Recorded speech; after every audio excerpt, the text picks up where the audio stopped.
기후변화로부터 나도 지키고 가족도 지키는 부자 아빠 살아남는 아빠.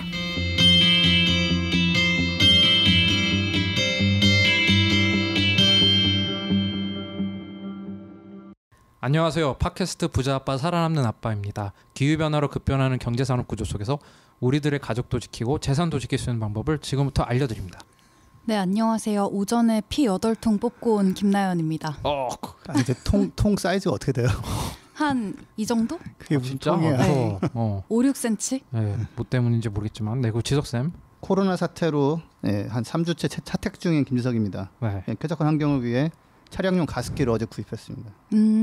지금 지석쌤 그 차에서 자꾸 이제 VC 이제 화상 맞아요. 회의 하시니까 진짜 그 대리기사 아니 근데 되게 차가 나름대로 네, 비싸게 좋아요. 돈 주고 산 건데 네. 노숙자로 보인다, 대리기사로 보인다.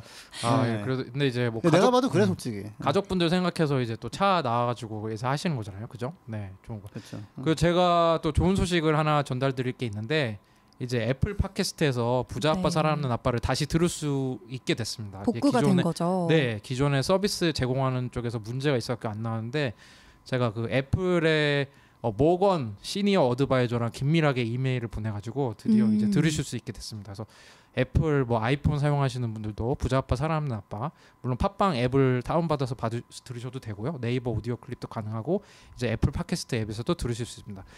네. 모건하고는 어떻게 합의하면 되죠? 모건한테 제가 정말 이거를 빨리 해결하기 위해서 뭐 아이호프 뭐 너의 가족들과 너가 코비드 19에서 안전하길 바란다 이런 식으로 하면서 뒤통수 정말 정중하게 해가지고 이제 빨리 처리를 해가지고 드디어 다 빠르지는 않죠. 사실은 애플에서 안 나온 지 좀 되게 됐으니까. 오래 걸린 거잖아요. 네, 굉장히 오래 걸렸죠. 왜냐하면 그 서비스 담당하는 게 그 외국 거였고 또 애플도 이제 팟캐스트 이거는 외국에서 영어로 이메일을 보내야 되더라고요. 그래가지고 그 사이에 제가 커뮤니케이션 하느라 기다려주신 여러분 많이 감사하고 나연 쌤은 이렇게 피를 많이 뽑으셨어요? 제가 네. 한 2-3주 후에 네. 이제 수술 일정이 잡혀가지고 팟캐스트 너무 내용이 네. 어두워지는데 약간 몸이 제가 안 좋으셔서 어쨌든 수술하시게 되죠. 네, 오늘 사전 검사를 받고 왔습니다. 네, 그래서 나연 쌤을 대신할 분을 저희가 구할지 아니면은 뭐 어떻게 그때 또 뭐 여러 가지 계약도 결정 있고 해가지고 그래도 저희 방송할 수 있도록 최선을 다해보겠습니다. 수술 잘못되면 새 정보 필요할 수 있으니까 그것도 한번 검토해보죠. 저를 잠깐 대체할 분을 찾아주시고 영원히 대체할 분을 찾지 말아주세요. 네, 그렇죠. 저 김나연 선생님 빠지면 안 되죠. 네, 저희 없이 따로 얘기하죠 우리. 네, 수술 잘 되시길 바라고. 옛날에 김나연 선생님 없을 때 저랑 지석 선생님이랑 둘이 한 적 있는데 너무 네. 칙칙하다고 반응이. 저 다시 하고 싶지 않아. 그렇죠. 그래가지고 네, 다시 있었으면 좋겠고. 그럼 저희 전하는 말씀 듣고 재밌는 코너 한번 시작해 보도록 하겠습니다.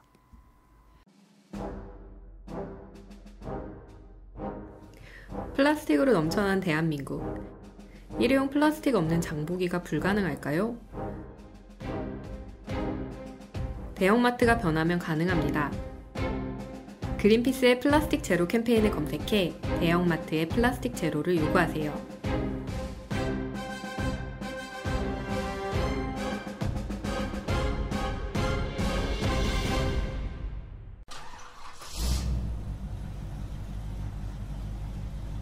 거리의 소리를 찾아서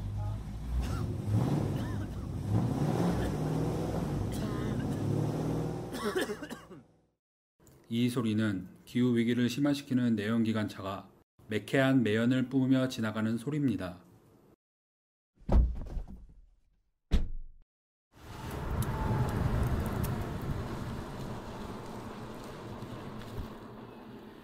이 소리는 지구를 지키고 내 지갑도 지키는 전기차에서 나는 소리입니다. 환경과 전기차에 대해 더 궁금하신 점은 그린피스 홈페이지에서 내연기관차 이제 그만 캠페인을 검색해 주세요. 네, 붓바살바가 자랑하는 코너죠. 주간 전기차 한번 시작해 보도록 하겠습니다. 네, 안녕하세요. 지난주에 제가 깜빡하고 안 했는데 이번 주에 다시 한번 그 전기차 보조금이 얼마나 빠르게 사라지고 있는지 알려드립니다. 2달 만에 3분의 1이 동나버렸어요. 네. 드디어 3분의 1. 와. 그렇죠. 네. 처음엔 제가 한 3달 만에 동난 줄 알고 이제 3월 말이니까 올은 4월 1일이니까. 네. 생각해보니까 이게 2월달에 발표된 거라서 2달 만에 된 거예요. 이렇게. 그래서 접수 대수가 2주 전에 12만 5천 대 정도였는데 이제는 거의 15만 대가 됐고요. 34.5%가 접수가 끝나버렸어요. 그리고 자동차 출고 대수는 지지난주 기준에 4,300대 정도였는데 지금은 8,100대입니다. 거의 2배가 늘었고 한 18.9%가 소진된 거예요. 그래서 접수된 건 이미 어차피 차가 나오면은 이제 끝나니까 접수 대수가 출고 대수로 봐도 무방하죠. 예, 접수 대수를 출고 대수 봐도 되고 그래서 결국에는 3분의 1이 끝났고 이제 남은 거는 이제 3분의 1을 가지고 한 28,000대 남은 건데 이제 피튀기는 살 떨리는 이제 경쟁이 계속되고 있다. 2달 만에 3분의 1 이상이 이렇게 나갔으면 진짜 빠른 거네요. 진짜 경기가 이렇게 안 좋은 상황에서도 동학 전기차 운동이라고 볼 수밖에 없는데 진짜 많은 분들이 신청하시고 있는 것 같아요. 앞으로 한편으로 전기차 일단 처음 살 땐 돈이 들지만 사고 나면은 유지비가 훨씬 덜 들기 때문에 그쵸. 코로나라고 취소한 것보다는 뭐 기왕 하려면은 추진하는 게 낫고요. 근데 뭐 코로나 경기 나쁜지 모르겠어요. 그 GB80이라고 제네시스 대형 그렇죠. 세단이 22,000대? 많이 예약됐더라고요. 거기 뭐 기록 갱신했어요. 원래 소렌토가 19,000대 해가지고 뭐 최고 기록 세웠는데 부익부 빈익빈일 수도 있고 그런 면이 좀 있죠. 네, 전기차 보조금 소식 앞으로 계속 알려주시고 또 어떤 소식 갖고 오셨나요? 저도 이제 약간 희망적으로 보고 싶어서 GM이 전기차 한다고 막 엄청나게 홍보하고 뭐 차를 뭐 10 몇 개를 내놓을 거네. 그래서 굉장히 이제 전달해 든 적이 있는데 그 최근에 로이터 기자 한 명이 2026년까지 포드하고 GM하고 전기차를 몇 대나 만들 건가를 이제 그 계획을 어디서 입수한 거예요. 근데 보니까 2026년에 32만 대를 한다는 거예요. 그 큰 회사가 큰 미국 시장에서. 그러니까 2020년대 3만 5천 대를 했기 때문에 뭐 그거에 비하면 거의 10배 했다고 할 수는 있어요. 근데 하지만 이제 우리가 기후 위기 막으려면은 2028년까지는 100% 전기차를 해야 되는 상황인데. 그렇죠. 그거 한참 모자라는 거고 이게 얼마나 적은 양이냐면은 그 아직 생긴지도 얼마 안 된 테슬라가 전기차 만든 게 작년에 36만 7천 대예요. 그 6년의 시간을 기다려가지고 GM이랑 포드라는 그 거대한 회사들이 기껏 하는 게 32만 대. 그러면 이게 약간 그냥 지금 눈 가리고 아웅이네요. 그죠? 그러게요. 그냥 한다 뭐 이 정도인 거 같네요. 그래서 예전에 인터뷰하면은 얼마나 할 거예요? 그랬더니 우리는 소비자들이 원하는 수준에서 가장 공격적으로 할 거라고 했는데 거기 핑계거리가 있는 거죠. 소비자가 그렇게 원치 않는다 뭐 이런 식으로 해가지고 하여튼 계획에 대형 SUV는 엄청 만들 거는 이미 계획 잡혀 있고 전기차는 끼케야 32만 대 해가지고 역시 기대를 하면 안 되는구나. 실망이 굉장히 큽니다. 소비자들이 원치 않는다. 이제 기업들이 이제 변화가 싫을 때 자주 쓰는 핑계이기도 하죠. 그렇죠. 네. 그것도 어떤 일이 있었나요? 여기서도 연결되는 소식인데 트럼프 대통령이 또 망나니 짓을. 그래요? 뭐 이제 새삼스럽지도 않은데. 미국의 코로나 바이러스가 창궐한 이유 중에 하나가 트럼프가 한 2월 초부터 별거 아니고 우린 다 뭐 컨트롤하고 있고 뭐 저기 여행 금지 시켰으니까 걱정 없어 이랬는데 지금 뭐 하루에 뭐 10,000명씩 확진되고 막 그러죠. 근데 그런 식으로 관리하는 우리 트럼프 양반이 뭘 했냐면은 오바마 대통령 때 자동차 회사들 구제금융 막 해주고 그러면서 야 우리 잘해보자 이제는 하면서 연비를 한 2배 정도 높이는 계획을 만들어서 합의해가 통과시켰어요. 그래서 돈 어마어마하게 줬죠. 미국 정부에서 자동차 회사 살리는데. 그렇죠. 엄청 도와줬고 그다음에 그게 연비가 좋아지면 기름을 덜 쓰기 때문에 차값이 약간 비싸지지만 실제로는 소비자가 이익이에요. 사실은 길게 보면. 그 안에서 또 뭐 이런저런 규정이 많아가지고 빠져나갈 구멍들이 많아서 실제로는 보이는 것보다는 좀 약한 규정인데 하여튼 이거를 트럼프가 없애버리겠다고 뭐 GM 포드도 또 우리도 찬성한다. 사실 현대도 거기 들어가 있어요. 되게 실망스러운데. 그래서 근데 여기 이제 그 환경보호청장이 어제 확정을 했어요. 이게 그 완화한 규제로. 환경보호청장이 좀 진짜 황당하던 사람이 환경보호청장 됐죠. 트럼프 대통령으로 바뀌고죠. 그렇죠. 그러니까 이게 앤드루 윌러라는 사람인데 제가 처음에는 환경청 아무것도 일해본 적이 없는 사람이라고 욕하려고 했는데 이제 찾아보니까 옛날에 일한 적이 있더라고요. 그때 무슨 동메달 받았어요. 잘했다고. 무슨 일을 했길래? 그때는 이제 화학물질 관리나 무슨 뭐 독성 오염물질 이런 거 관련해서 브론즈 메달 뭐 받았대요. 한다고. 근데 잘한다는 게 뭐 잘 막아서 아니면 일을 열심히 잘했대요. 근데 91년도면은 뭐 30년 전이니까. 그렇죠. 우리도 그린피스에 그런 인물 있잖아요. 이렇게 잘하다가 나중에 엉뚱한 일 하는 사람. 그래서 근데 이 사람이 지금은 그 에너지 자원 회의라는 무슨 협회에 평생 회원으로 돼 있고 워싱턴 석탄 클럽의 부사장이에요. 그 전에는 석탄 클럽? 변호사 로펌에서 일하면서 머레이라는 석탄 회사의 대변인 역할을 했었어요. 한 10년 동안 거의. 그런 사람이 환경청장에 떡하니 간 거예요. 그러더니 어제 이제 발표한 거죠. 그 규정을 이제 발표하면서 이게 더 낫다고. 사실 그렇잖아요. 이게 더 나쁜데 이걸 바꾼다고 하면 그렇잖아요. 그래서 첫째는 뭐 오바마가 만든 거는 달성 불가능하다. 그 연비 개선하는 거 불가능하다. 이러면서 이제 핑계 하나 대고. 근데 이게 사실이 아닌 게 몇몇 회사들은 맞추겠다고 이미 선언을 했어요. 그리고 두 번째는 이거 예전에 했던 걸로 해봤자 공해 배출 못 줄인다. 뭐 이렇게 하고 세 번째로 또 뭐라고 하냐면 내가 만든 규정이 훨씬 더 안전하다. 네. 근데 안전하다는 그 논리가 되게 신박한데 네. 자 연비 규제를 약하게 만들면 그러니까 연비 규제 약하다는 게 연비가 안 좋아도 잘 돌아가게. 이게 연비가 안 좋아지면 그러니까 신기술이 안 들어오니까 차가 싸진다. 그래서 너도 나도 새 차를 산다. 근데 새 차는 에어백도 더 있고 더 안전하다. 그래서 내가 만든 규정이 사람을 살린다. 자, 그다음에 두 번째는 뭐냐면 자, 근데 이렇게 하면은 연비가 나빠지면 또 사람들이 기름값이 많이 드니까 잘 안 돌아다닌다. 덜 돌아다니니까 사고가 덜 난다. 그 소비자 부담은 줄이면서 사람도 보호하는 내가 만든 규정이 짱이다. 이러면서 진짜 참 통과시켰어요. 와, 이게 통과가 됐다는 게 너무 놀랍고 이건 이게 기본적인 상식인데 연비 마케팅을 자동차에서 한지 굉장히 오래됐잖아요, 그죠? 그렇죠. 연비 마케팅 한지 오래가 됐고 연료비가 뭐 많이 들면 덜 돌아다니는 분도 있긴 하겠죠. 그렇죠. 갖다 붙이는 거예요.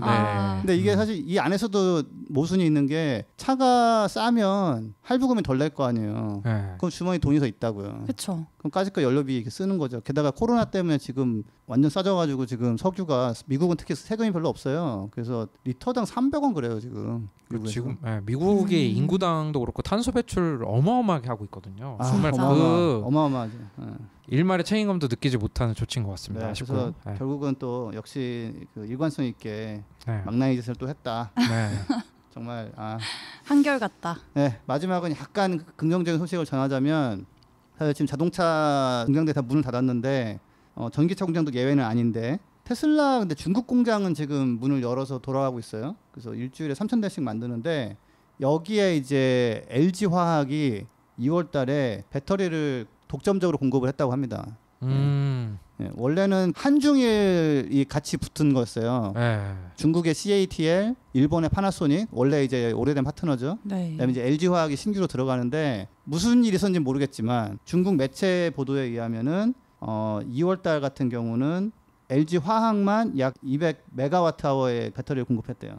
그러니까 LG 화학이 지금 거의 뭐 파나소닉 대신 독점 공급하고 있는 뭐 그런 꼴인가요? 2월에만? 사실 최근에 이제 파나소닉하고 테슬라가 좀 사이가 멀어졌다는 얘기가 있었는데 뭐 그것 때문인지는 알 수 없으나 아무튼 그래도 가장 잘 나가는 선도적인 전기차 업체에 우리나라 배터리 회사가 조인해가지고 같이 하고 있다라는 것은 굉장히 좀 긍정적인 소식입니다. 여기까지. 하여튼 알겠습니다. 조금 아쉬운 게 그 테슬라와 파나소닉이 왜 사이가 안 좋아졌는지 좀 가십을 좀 갖고 있으면 좋았을 것 같은데 아쉽네요. 약간의 있어요. 정보 하나 있는 게 뭐냐면 토요타랑 파나소닉이 합작회사를 만들었어요. 사실은 원래는 토요타하고 파나소닉이 같이 하는 게 맞죠. 그렇죠. 뭐 같은 나라에 있으니까 뭐 같은 그 사람들은 글로벌 공급망 이런 면에서. 근데 예전에 보통 이제 내연기관 자동차 회사들이 전기차기 싫어하기 때문에 파나소닉하고 안 놀았죠. 파나소닉이 이제 어쩌다 테슬라랑 손 잡았는데 이제는 이제 뭐 집으로 돌아오는. 그러니까 좀 테슬라 입장에서는 토요타가 어쨌든 뭐 잠재 경쟁자인데 거기에 이제 납품한다고 하는 게 좀 마음이 아팠을 수도 있고. 그리고 사실 테슬라도 좀 잘못한 게 있는 게 그 배터리 공장 같이 막 크게 해놓고서 얼마 전부터 슬근슬근 배터리 우리가 직접 만들 거야 이러고 있어가지고 이게 자연스럽게 성격 차이로 결별하는. 신구 선생님이 좀 조정을 해주셔야 되겠습니다. 좀 아쉽네요. 알겠습니다. 재밌는 소식 감사합니다. 감사합니다. 부자 아빠, 살아남는 아빠. 오늘도 바람 잘 날 없나요? 지구재난 방송 한번 시작해 보도록 하겠습니다. 김나연 선생님 오늘은 어떤 소식 갖고 오셨나요? 제가 지난주에 모기 2번 물렸다고 얘기했었잖아요. 근데 이게 좀 관련이 있는 소식이 있어서 그 소식을 가지고 왔는데 질병관리본부가 이제 지난 26일에 전국에 일본내염주의보를 발령했대요. 알고 계셨나요? 당연하죠. 네, 알고 있었어요. 거짓말. 거짓말. 전 진짜 봤어요, 근데. 아니 저는 이제 자녀가 있으니까 들은 것 같아요. 이게 지난해에는 일본 뇌염주의보가 4월 8일에 발령이 됐었대요. 근데 이거랑 비교하면 약 2주 정도가 빨라진 건데 최근 10년간 주의보가 발령됐던 시점이 모두 4월 중이었는데 이제 3월로 당겨졌다는 거죠. 일본 뇌염이 다 아시는 분들은 아시겠지만 일본 뇌염 매개 모기인 작은 빨간짓 모기에 의해서 이제 매개가 되는 감염병인데 이게 매년 이 모기를 처음 발견했을 때를 기준으로 주의보를 발령을 한대요. 이번에는 아마 24일에 발견이 됐고 26일에 주의보를 발령한 걸로 알고 있거든요. 근데 이게 제주랑 전남 지역에서 처음으로 채집이 됐던 건데 주의보 발령 시점이 이렇게 왜 2주나 빨라졌냐 하면 남부 지역 1, 2월 평균 기온 저희가 계속 따뜻한 겨울이다 뭐 봄이 일찍 왔다 그렇죠. 이런 얘기 했었잖아요. 없었다는 느낌이었죠. 네. 그래서 그런 평균 기온이 평년 대비 되게 높았던 게 여기에 영향을 끼쳤을 거다 이렇게 좀 분석을 하더라고요. 그러니까 모기 활동이 또 좀 상대적으로 빨리 시작이 된 거죠.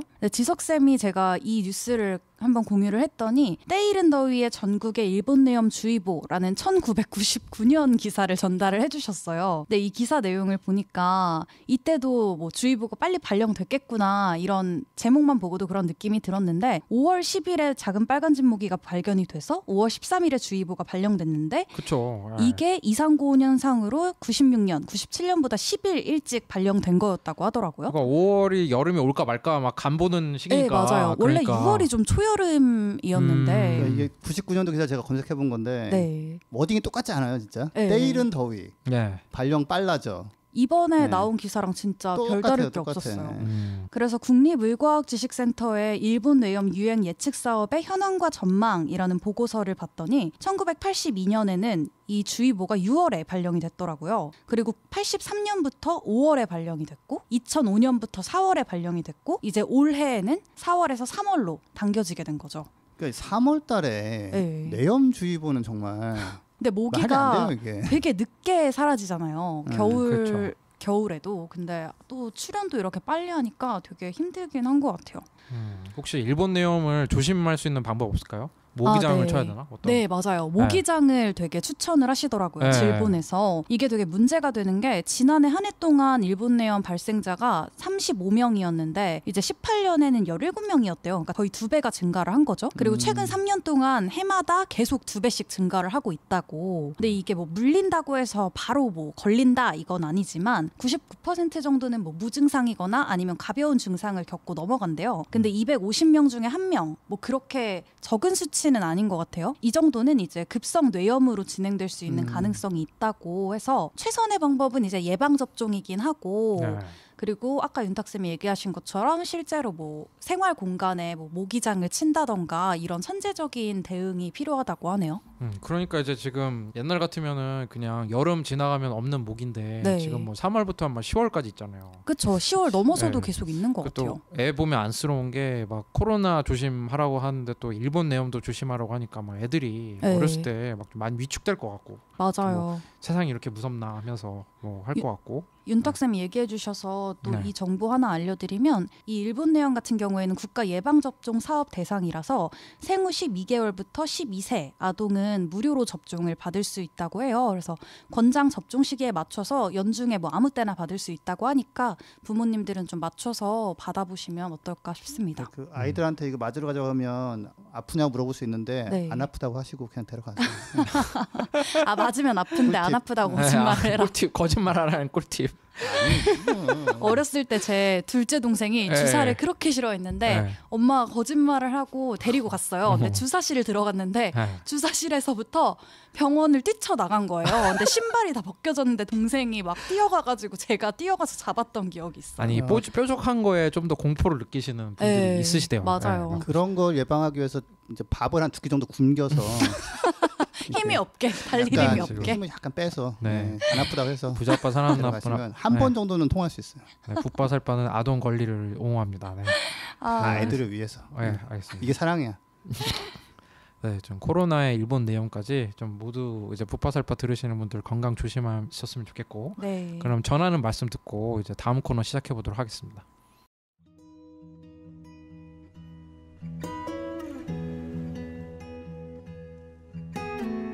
이 방송은 여러분의 소중한 후원으로 만들어집니다. 국제환경단체 그린피스 서울사무소에 후원해주실 분들은 네이버에서 그린피스 팟캐를 검색하시면 쉽게 후원에 참여해주실 수 있습니다.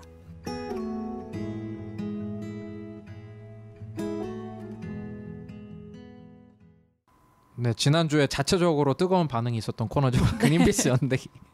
네, 제가 지난주 방송을 제가 다시 한번 들어봤거든요. 네. 혹시 다시 들으시나요? 안 들으시죠? 전 안 들었어요. 네. 쌤들이 그렇게 놀리는데 어떻게 듣겠습니까? 저는 다시 들었는데 김난 선생님이 많이 희생하셨구나. 그럼요. 지석쌤이 네. 오늘 하나 더 네. 들려주시기로 했으니까 네. 기대하고 있습니다. 저 김나연 선생님 깜짝 놀란 게 김나연 선생님 모르시는 분들 계신데 수석 출신 거죠. 수석 졸업 출신인가요? 하여튼 그런데 너무 웃겨. 어느 도시냐 그랬더니 바다 막 이러고 네, 그리고 네, 알겠습니다. 그래서 오늘은 좀 분발해 보겠습니다. 네, 오늘은 뭐 퀴즈는 몇 개 없고 이제 중간에 제가 잠깐 물어보실 텐데 지난 콜사인 계속 유지하실 건가요? 뭐 발치, 김나 하실 건가요? 전 채열로 할게요. 채열. 좋습니다. 채열.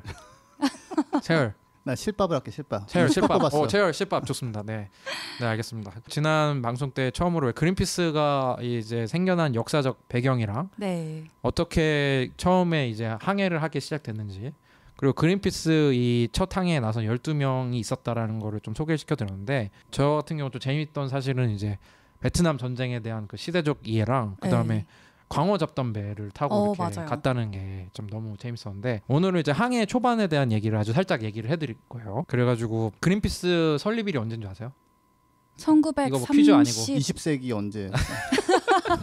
네, 1971년 9월 15일인데요. 이 설립일을 무엇을 기준으로 하냐면 이 12명의 그 사람들이 그 항구를 출항한 날, 밴쿠버 항구를 출항한 날을 9월 15일이라고 해요. 왜냐하면 이제 그린피스 직원분들이 당연히 기억을 못할 수밖에 없는 게 그날 안 쉬니까. 창립기념일 좀 쉬었으면 진짜 기가 막히게 기억을 할 텐데 안 쉬니까. 맞아. 근데 막 이제 50주년 준비한다는 얘기가 있었는데 왜 30년도를 얘기했는지 모를 일이. 네, 그렇네요. 우리 디지털 담당하는 분들은 뭐 하잖아요. 네, 맞아요. 또 이제 기념일이랑 또 우리 그린피스에서 또 챙겨야 되는 기념일 있잖아요. 그죠? 레인보우 워리어라는 그 배가 침몰한 사건. 맞아요. 그 사건 두 개는 저희가 꼭 챙기는데 그래서 9월 15일에 이제 배가 출발을 합니다. 근데 처음 항해는 좀 모양이 많이 빠져요. 이제 그 그린피스라고 원래는 이제 존 코맥이라는 선장 아메리카 대륙 서부 해안에서 핵실험하러 가는데 자기 배를 제공하겠다고 유일하게 얘기한 그 선장. 그 선장의 아내분의 이름을 딴 필리스 코맥이라는 배 이름에다가 그냥 노란색으로 그린피스로 덧칠을 하거든요. 그 배 이름이 그린피스였던 거예요. 그런데 이 배가 이제 핵실험을 막으러 환경적으로 가는데 배에서 검은 연기가 계속 나와요. 그렇죠. 뭐 낡은 디젤 엔진 통통 통. 그때 당시는 이 배가 그때 당시 이미 30년이 된 배예요. 30년이 된 배. 그 당시에도 노후한 배였네요. 1971년 9월 15일 항해 당시 30년이 된 배면은 1941년에 이제 만든 배인데 1941년에 무슨 일이 있었냐면은 일본에서 진주만 공습을 하고요.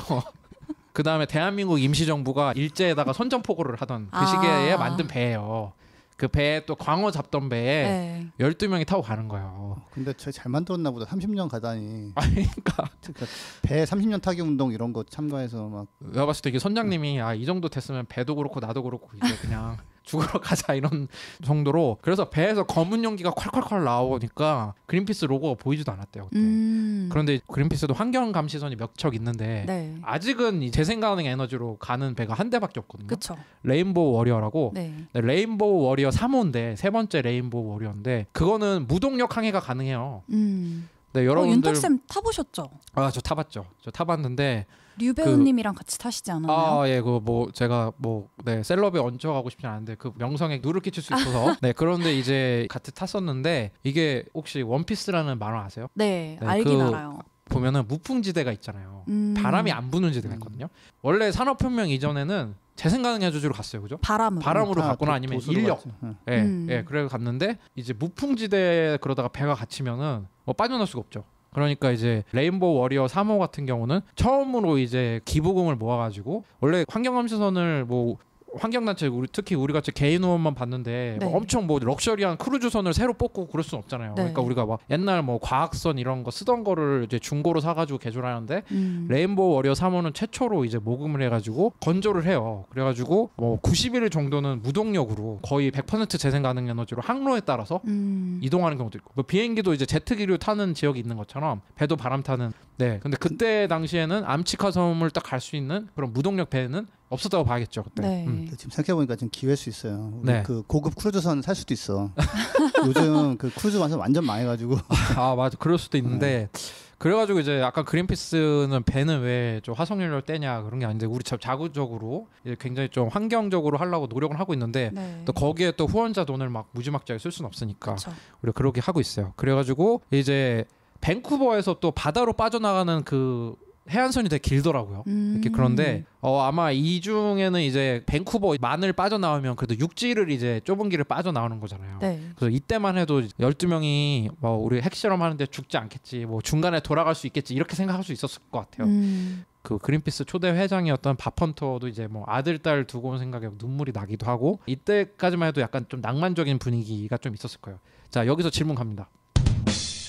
자, 뭐였죠 아까? 그 발치랑 김나가 아니고 뭐였죠? 체열과 체열과 치실. 네. 실밥. 실밥. 이때 그린피스라는 이 배가 그 항해를 할 때 깃발을 3개를 답니다. 하나는 그린피스, 급조한 그린피스 네. 깃발이고 두 번째는 캐나다 국기인데 네. 이제 세 번째 깃발은 무엇이었어요? 실밥. 네, 실밥. 새마을운동. 네. 아 이거 너무 네, 뭐 너무 이제 보이는 개그 오답이다. 욕심, 개그 욕심. 네. 하나 틀어주기로 했으니까 네, 빨리 네. 처리해보려고. 네, 다음 기회에 넘어갑니다. 네, 콜사인. 국기예요, 국기. 네, 아니요, 뭐 깃발이요, 깃발. 깃발? 네. 아까 국기라고 하신 것 같은데. 국기는 아닙니다. 네. 아니에요. 네네. 그린피스 깃발도 국기는 아니니까. 뭐 그린피스 깃발, 캐나다 깃발에도 마지막 깃발 하나. 체열. 노누크. 아, 아니고요. 만약에 미군이나 당시 소련 군대가 이 깃발을 봤으면 네. 공격을 좀 주저할 수 있는 그런 깃발이에요. 성조기? 아니요. 체열. 나라 아닙니다. 체열. 평화의 상징을 아니에요, 그렸을까요? 제가 지금 쌤들이 핵실험을 막으러 가는데 체열. 공격받는 게 좀 겁이 나고 했을 때 체열. 프레스. 아닙니다. 언론. 아닙니다. 네.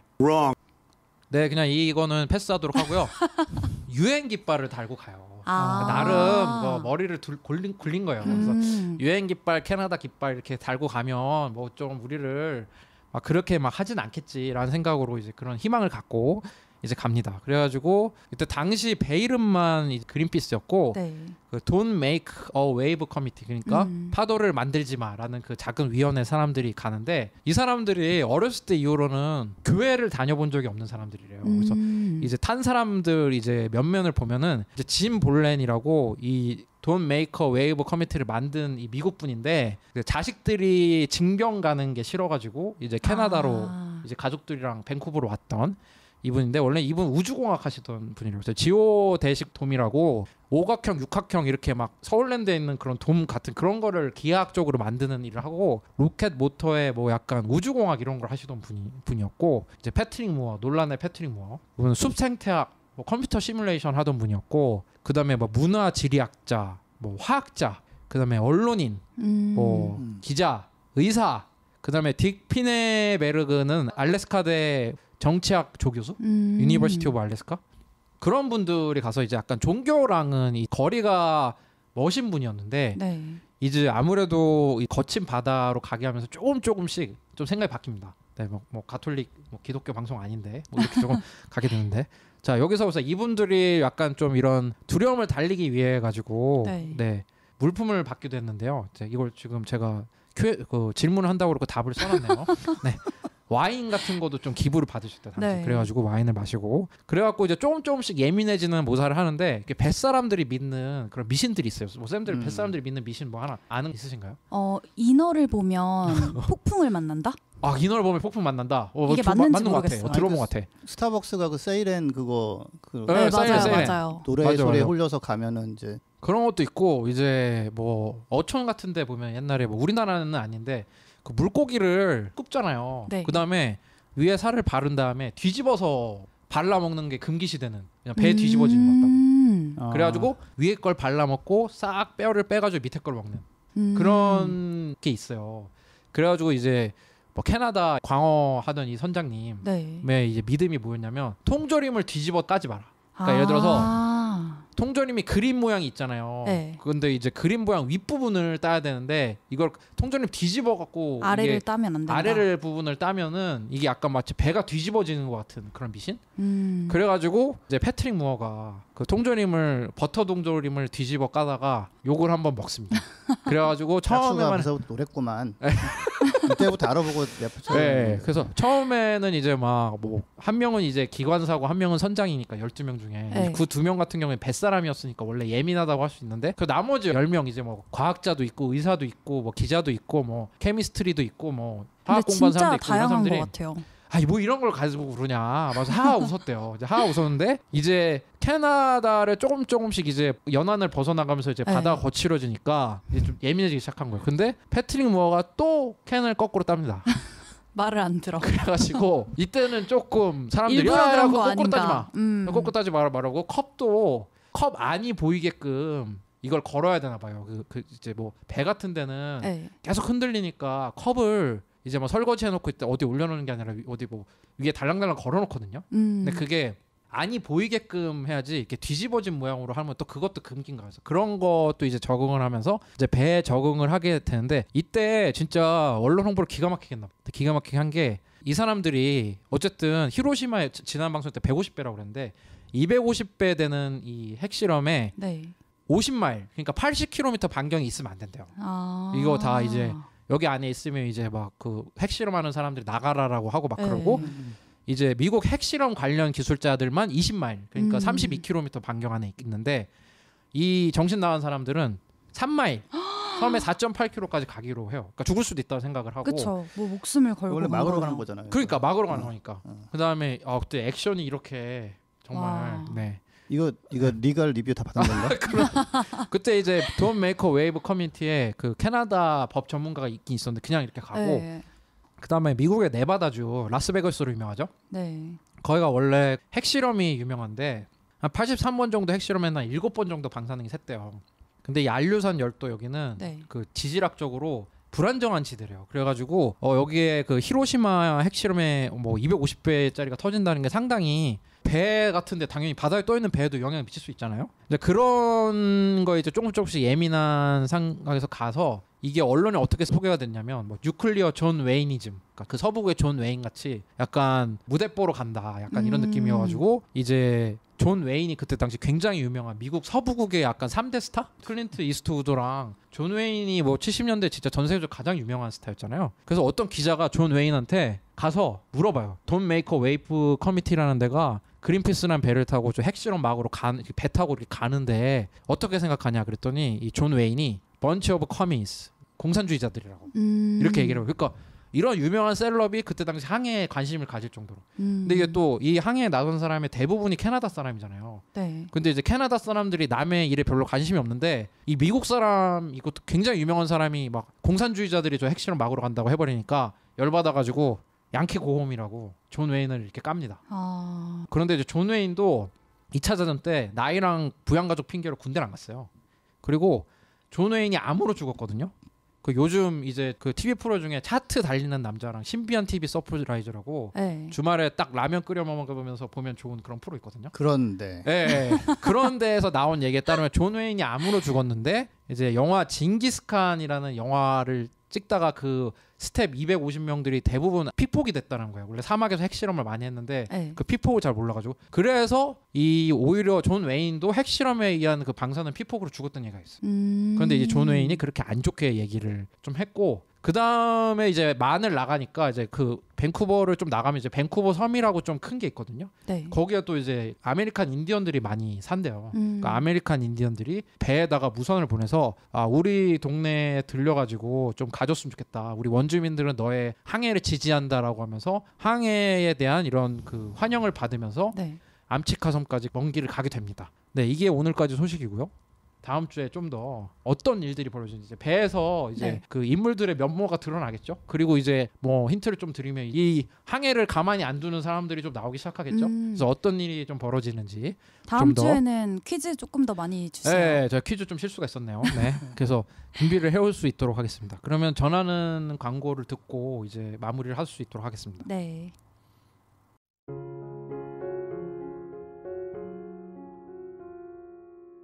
부자 아빠 살아남는 아빠는 애플 팟캐스트, 구글 팟캐스트, 팟빵, 파티, 앵커, 오디오 클립 등을 통해서 들으실 수 있습니다. 방송에 대한 의견이나 참여를 원하시는 분들은 gkr@greenpeace.org로 메일을 보내주시면 저희가 정기적으로 확인하겠습니다. 부자 아빠 살아남는 아빠.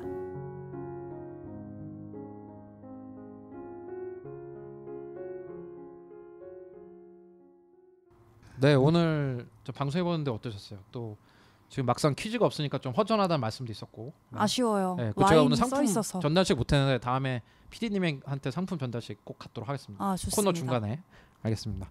그래서 요즘 뭐 코로나도 그렇고 지금 막 일본 내염도 그렇고 안 좋은 소식이 많아서 다들 좀 강해져야 될 때죠. 뭐 네. 어떤 생각하시고 계신지. 이게 다들 어려운 시기에다가 되게 길어진 것 같아요. 지금 네. 보니까 생각보다 길어진 것 같은데 이제 저는 그런 거 있어요. 나이가 약간 들어서 모르겠지만 이겨낼 생각은 안 하는 게 나을 것 같다. 나는 내가 봤을 때는 아 진짜. 뭔가 그러니까 이겨낸다라는 거는 네. 너무 좀 과해. 네. 그러니까 견뎌낸다고 생각하는 게 좀 낫다. 그러니까 뭔가 좀 약간 안 좋은 거를 그냥 조금 이제 길게 가져가는 생각하고서 좀 견뎌야지. 네. 뭐 극복하자 이건 그렇게 될 수 있는 문제도 아닌 것 같고 그 뭔가 조금 약간 더 편하게 생각하면 날 것 같아요. 좀 길게 갈 것 같아요. 이미 온라인 계약부터 시작해가지고 네, 그렇죠. 맞아요. 다들 그런 생각이 뭐 들었습니다. 혼란이 많으실 텐데 나연 네. 쌤은 또 이런 어려운 와중에 또 이게 좀 와병해가지고 수술도 받고. 제가 걱정되는 게 네. 수술을 하고 나서 네. 또 마스크를 끼고 있어야 될 거 아니에요. 네. 그래서 그게 조금 걱정되긴 하는데 아마 4월까지는 계속 가지 않을까 싶고 좀 지석쌤 말처럼 뭐 이겨내자까지는 가지 않더라도 잘 다 같이 힘내서 견디자 이렇게 좀 가면 어떨까 싶습니다. 네, 저희 붓바살바 청취자 여러분들도 이런 어려운 시기 좀 잘 극복하시면 좋겠고요. 그런 의미에서 마지막으로 네, 네 음악 하나 소개를 드리고 이제 네. 또 다음 주에 찾아뵙도록 하겠습니다. 네, 팟빵 뮤직에서 애니멀 다이버스님이 부릅니다. 컬러드 트레인, 뭐 색 있는 기차라는 뜻인 것 같은데, 네. 아무튼 노래 한번 들어보고 네, 다음 주에도 좀 더 재밌는 소식으로 돌아올 수 있도록 하겠습니다. 감사합니다. 감사합니다. 네, 감사합니다.